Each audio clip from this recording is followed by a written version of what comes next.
ao lado do sofrimento extraordinário que passa o povo brasileiro, jamais atingirá os seus grandes objetivos sem que se realize no Brasil as reformas de base reclamadas por toda a nação.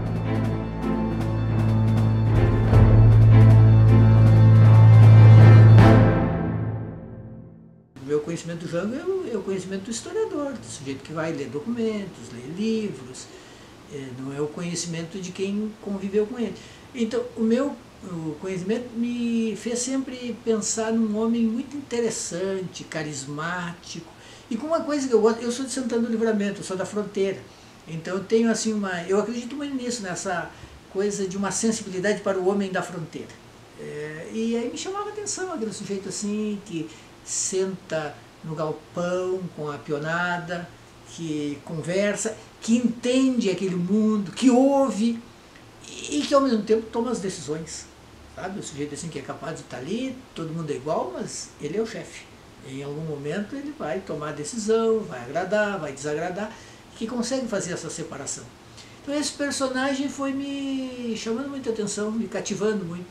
E ao final, depois assim que eu li milhares de documentos sobre o Jango, a minha leitura do Jango, ela se consolidou. Eu tenho essa ideia assim, de que o Jango foi um grande personagem, um sujeito fabuloso, injustiçado, que merece um lugar muito maior na história brasileira, por essas características assim, de ser ao mesmo tempo uma pessoa qualificada para posição de presidente da República, mas também de ser um ser humano, muito humano. Quando eu penso em ser humano é assim, com todas as contradições do ser humano. Um sujeito que é bom, que é generoso, que comete erros, que é capaz de ouvir, que é capaz de ajudar, mas que também tem um momento assim da frieza.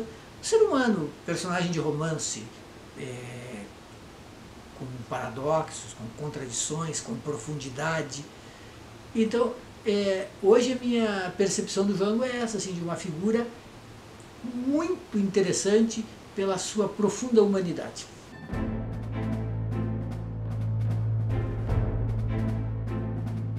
A mídia construiu uma narrativa em relação ao Jango que convenceu uma parte da população, a classe média especialmente, e que também passou, como sempre passa no Brasil, pelo tema da corrupção. Um tema que a gente sabe bem que depois não resultou em nada. Nenhuma prova, nenhuma demonstração, nenhum processo que levasse a lugar algum. Agora, também precisa levar em consideração o tempo em que o Jango governou. Era um tempo muito complicado, em que tudo era preciso construir, todas as regras, todas as normas.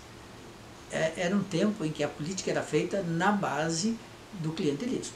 Então, eu fico às vezes imaginando o desespero do presidente João Goulart, porque todo mundo ia a ele pedir alguma coisa. O padre pedia, o bispo pedia, o advogado, o jornalista, o militar, o operário, o cara que queria uma transferência do Banco do Brasil de Cachoeirinha para Aracaju. Tudo passava pelo presidente da República. E aí, evidentemente, que se estabelecia uma relação em que muitas vezes era curioso. Às vezes tinha que conceder para o adversário, para tentar compor uma aliança que permitisse uma mínima governabilidade. E com a mídia adversa o tempo inteiro. E por que a mídia era adversa? Porque era necessário fazer as reformas, algumas que continuam incompletas até hoje. As reformas de base do Jango eram as reformas básicas de transformação de um país atrasado num país em condições de se desenvolver no modelo capitalista. Não tinha nada, absolutamente nada de comunismo. Era o que países como a França, como a Alemanha, em algum momento tiveram de fazer.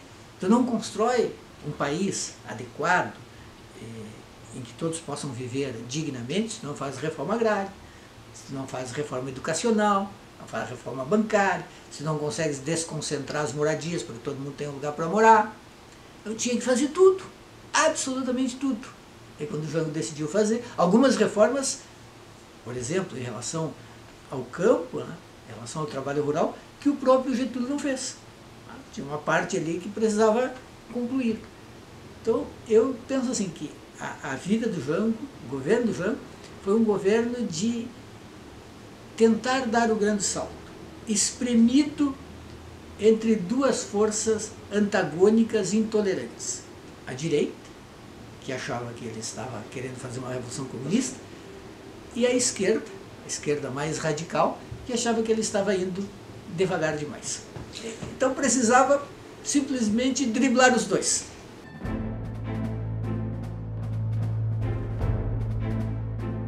A legalidade foi talvez o momento mais honroso da história da política brasileira e da imprensa brasileira. Por um lado, porque o Brizola teve a grande sacada, que foi essa de tomar a Rádio Guaíba, formar uma rede e defender aquilo que era líquido e certo, o direito do Jango a ser presidente da República. Isso desencadeou uma espécie assim de patriotismo espontâneo. As pessoas começaram a aderir, porque uma coisa que quase sempre funciona é, quando alguém está dizendo a verdade, e está dizendo a verdade de maneira inflamada, contamina as pessoas. O Brizola era um grande orador, ele teve essa capacidade de mobilização e ele estava dizendo a verdade, que a posse do Jango era um direito, era legítimo, e que qualquer tentativa de impedir era golpe. Então, nas condições tecnológicas daquele momento, o Brizola teve a ideia espetacular. A gente poderia dizer, cometendo um anacronismo, que ele fez das rádios as redes sociais da época. Ele mobilizou a população através do dispositivo tecnológico capaz realmente de atingir primeiro o Estado e depois o país inteiro. E isso levou o Jango ao poder. Porque nesse ponto é preciso dizer, apesar das diferenças que depois se tornaram mais claras entre o Jango e o Brizola foi determinante para que o Jango conseguisse ter o seu direito concretizado. Sem a ação do Brizola naquele momento, possivelmente os militares tivessem ganhado a parada, porque não havia outra maneira de fazer. Foi um arroubo. Eu tenho a impressão que o Brizola, no início, não tinha realmente a convicção de que conseguiria ganhar aquela parada, porque era muito desigual. Mesmo quando o Terceiro Exército aderiu, ainda assim, se houvesse uma guerra civil, era muito desigual. Eu sempre digo o seguinte, e tu sabes disso, Christopher, nós já andamos por aí falando disso, eu acho que o Jango teve dois grandes momentos, assim, que são momentos do estadista. Eu acho que o estadista, ele se mostra maior ainda quando ele é capaz de resistir ao que ele gostaria ou até poderia fazer, mas não deveria. Então, quando o Jango, em 61, aceita a solução parlamentarista, ele mostra que ele é grande, que ele é estadista. Porque ele poderia dizer, é meu direito, eu quero tudo, eu não vou ceder, eu não vou amputar o meu poder, está na Constituição, mas aquilo ali significaria guerra civil. Era líquido e certo. Ou faz um compromisso, ou negocia, ou vai para a guerra civil. O Jango teve a sabedoria de não ir para a guerra civil. E fez uma aposta que resultou vitoriosa, porque ele assumiu, depois teve o plebiscito, e ele teve a reintegração de todos os seus poderes. Então ele teve a paciência do estadista, a calma, e principalmente a sabedoria. Porque, no caso de uma guerra civil, todos perderiam. Mortes, o país dividido, uma coisa sangrenta, e se poderia perder. Não havia nenhuma garantia de que fosse ganhar. Então, ali foi jogo de xadrez, e eu acho que ele teve a grandeza de saber dar um passo atrás para dar depois os famosos 2 passos na frente. Em 64, eu acho que foi uma espécie de repetição. O Jango podia ter jogado o país na guerra civil dizendo assim, olha, não, estão me depondo, é um golpe, vamos resistir. Todos nós sabemos que ele foi incitado a resistir, e que a resistir pela força, Eu acredito, pelo que eu li dos documentos todos e dos livros todos da época, que a resistência armada levaria a uma derrota. Que as forças em disputa não seriam favoráveis ao Jango. Quando se colocasse assim no tabuleiro as peças, seria desfavorável a ele. Mas, de toda maneira, eu não creio que o Jango tenha feito simplesmente um cálculo. Não, eu não vou à luta armada porque nós vamos perder. Eu creio que ele não queria derramar o sangue de milhares de brasileiros. Quantos morreriam se tivesse uma guerra civil? Pelo poder. Além de tudo, até nas cartas que eu li do Jango, por exemplo, para o general Serafim, eu sempre fiquei com a impressão que o Jango acreditava realmente que o golpe seria de curta duração. Eu tenho essa convicção de que ele pensava assim, tudo bem, eu perdi o poder, mas isso passa, daqui a pouco a esquerda vai se recompor e tudo isso ficará para trás rapidamente. Eu não imaginava assim uma ditadura de mais de 20 anos, evidentemente que ele não imaginava morrer no exílio. Ele pensava, como muitos pensavam naquele momento, que aquilo tudo seria transitório.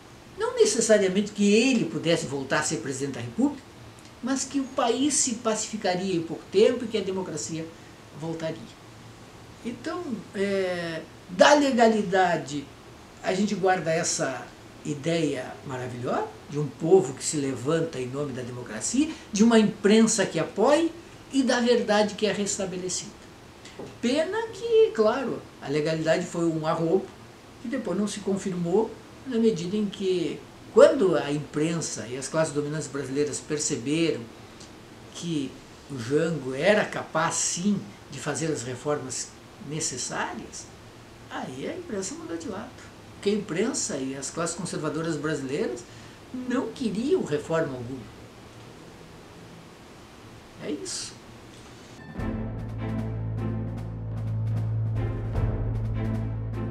A reforma mais importante era a reforma agrária, sem dúvida nenhuma. E não por acaso foi a que, de fato, levou a derrubada do Jango. Por que era importante? Porque a concentração de terras era um abismo. O Brasil, é uma coisa curiosa que muitas vezes não se leva isso em consideração. O Brasil não tinha, de fato, um mercado interno consolidado. A indústria brasileira tinha uma dificuldade enorme de se desenvolver, porque tu tens duas possibilidades. Ou tu tens uma indústria com alta tecnologia e valor agregado, e que vai exportar para o mundo inteiro, ou tu tens o que o Brasil tinha, que de certa maneira continua até hoje, que era a situação de um exportador de commodities. Tu exporta café, tu exporta açúcar, tu exporta tu exporta carne, mas tu não agrega valor aqui. Bom, uma outra possibilidade é constituir um mercado interno sólido, mas para isso as pessoas precisam ter poder aquisitivo. O Brasil tinha uma população miserável, analfabeta, um índice de analfabetismo gigantesco. Então precisava reformar tudo. Mas para reformar, por onde começava? Tem que pensar naquele contexto, na situação do Brasil. Bom, precisa fazer com que aquelas pessoas consigam trabalhar, consigam produzir, consigam ganhar o mínimo para elas poderem consumir. Era preciso construir um mercado consumidor no Brasil.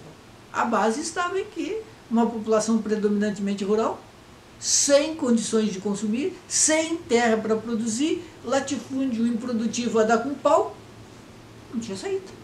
Tu tinha que começar pela reforma agrária, para colocar pessoas em condições de produzir, para que elas pudessem ganhar, para que elas pudessem consumir, e com isso estimular o crescimento, o surgimento até de uma classe média.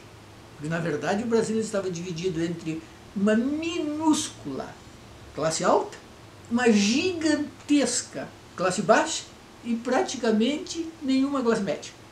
Precisava construir tudo isso. E aí, claro, precisava de reforma bancária, reforma escolar, precisava combater radicalmente o analfabetismo. Eram muitas reformas, mas a reforma agrária era a determinante. O Jango fez uma coisa curiosa, muito se fala em ministérios, né, fazer um bom ministério. O ministério do Jango talvez tenha sido o melhor ministério da história dos presidentes brasileiros. O ministério realmente formado assim, tinha notáveis no ministério. Pensa, Tarcísio Ribeiro, Celso Furtado, eram realmente caras muito, muito preparados. E não tinha escapatória, tinha que fazer as reformas. A grande questão era o ritmo das reformas. Acelerar, ir mais suavemente, e tudo isso dentro de um contexto de Guerra Fria. Pensou assim, bom, qualquer reforma que se faça, fala em reforma agrária, o adversário já traduz isso em termos de um passo a mais para o comunismo. Tem que pensar que nós estamos num contexto em que Cuba era uma notícia muito quente, era uma notícia na pauta, e que se os Estados Unidos precisavam engolir Cuba, uma ilha, o grande temor era a cubanização do Brasil, uma Cuba imensa, que poderia se alastrar como um rastilho pela América Latina inteira. Então, tudo isso pesava. Só que o Jango, ele se convenceu, ou fazia as reformas ou se atolava. O país não tinha saída sem reforma. Então, eu acho que o Jango, ele aprendeu durante o percurso. Inteligente, eu acho que o Jango era um homem muito inteligente. Ele percebeu que ele não só precisava mudar o Brasil, como se ele mudasse o Brasil, ele estaria, inclusive, realizando um ideal que era o ideal do próprio Getúlio Vargas. O Jango, ele se insere dentro do que se chama de processo de modernização conservadora. Ele não era um revolucionário, mas ele percebeu que o Getúlio tinha feito uma parte do processo e que ele precisava completar esse processo. Agora, também é preciso notar o seguinte, o Jango era um fazendeiro.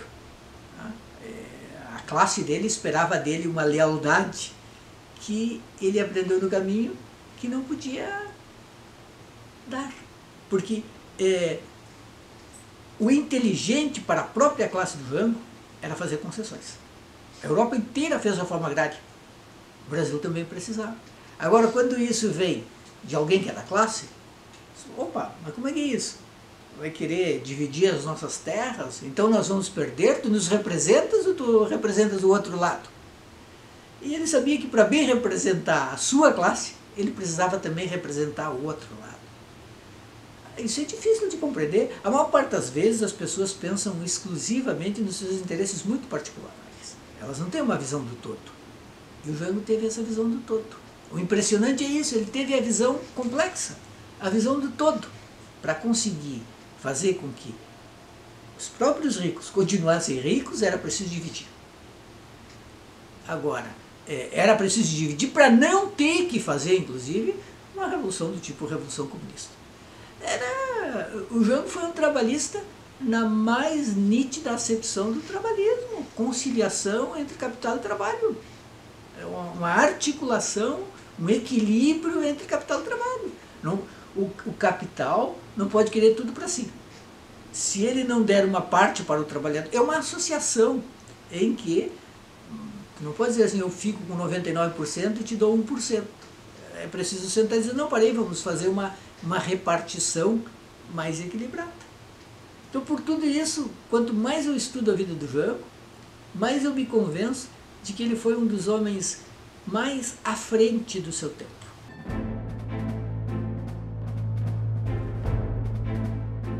Então foi um golpe violento, um golpe preparado, não foi uma coisa assim, o general Mourão, em Juiz de Fora, teve um chilique e resolveu botar as tropas na rua. Não, foi algo elaborado, preparado, estudado, com participação dos Estados Unidos, com muita elaboração. Teve de tudo, com IBAD, IPES, todos aqueles institutos que foram criados para pensar, organizar, refletir. Claro, essas coisas não estavam assim disponíveis para todo mundo ver naquele momento, mas elas existiam e hoje a documentação é farta mostrando que não foi uma coisa tirada assim de um momento para outro, foi uma preparação. Em 1961, quando os militares tentaram o golpe e não conseguiram, eles perceberam que eles precisariam se preparar. E aí eles se prepararam meticulosamente para o golpe de 64. Claro, eles ficaram esperando, precisavam um estopim. Bom, o estopim nós conhecemos, né? O estopim está ligado às reformas de base, o estopim está ligado ao famoso comício da Central do Brasil. Ali, quando o Jango falou da maneira que falou, com o entusiasmo que falou, ele já saiu dali deposto. Era uma questão de dias. Então, é um paradoxo, porque quando o Jango atingiu talvez assim, o seu apogeu, até como orador e como homem que compreendeu que a história cobrava dele, exigia dele um grande salto. E ele deu. Então, ele deu um grande salto e, evidentemente, ele acionou todas as forças contrárias a ele. E aí, bom, foram 17 dias até a queda.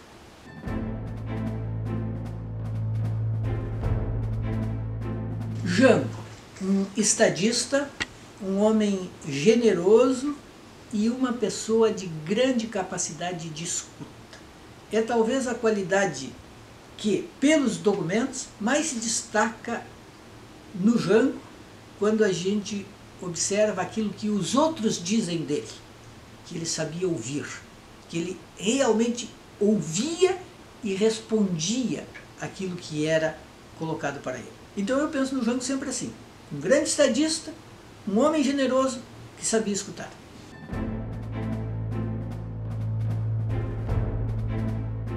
E eu acredito que o Jango foi um personagem do seu tempo, um tempo muito especial, um tempo um tanto romântico, uma mescla de político, de empresário muito bem sucedido e de boêmio. O homem que o romancista idealiza como personagem. Um personagem de romance, ele não pode ser plano. Ele não pode ser o cara que só faz isso ou só faz aquilo. Ele precisa, é o que se chama de personagem redondo.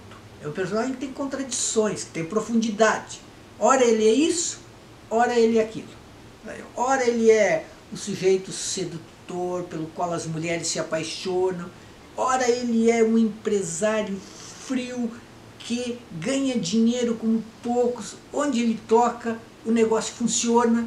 Ora ele é o político hábil que negocia com A, com B e que consegue atingir o seu objetivo. Ora ele é o homem que sabe dizer não, porque também tinha um momento de dizer não. É um personagem perfeito nesse sentido. Isso não quer dizer que seja a pessoa que resolve sempre, que acerta sempre, que não tem defeitos. Não, tem defeitos, mas até os seus defeitos são interessantes.